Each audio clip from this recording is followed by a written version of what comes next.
พี่น้องกินข้าวจีพี่น้องนี่อือหืออืมงอห้องเลยอืม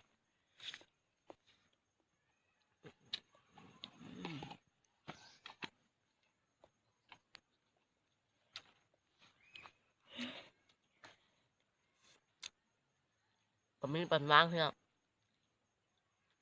มาเอาเจียวมาเนาะเบังเอาเจียวมากับนี่ร้านเห็ดมาให้พี่น้องลองเบิ่งสิคักบ่นี่อืม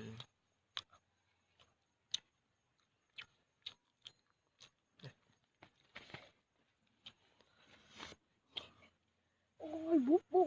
บุ๊บมันโอ้ยตาย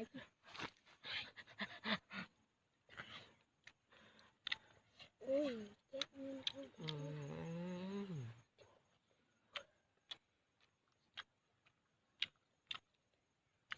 คักอืมเห็ดบะยักไปพูดแล้วไปเห็ดได้พี่น้องเลย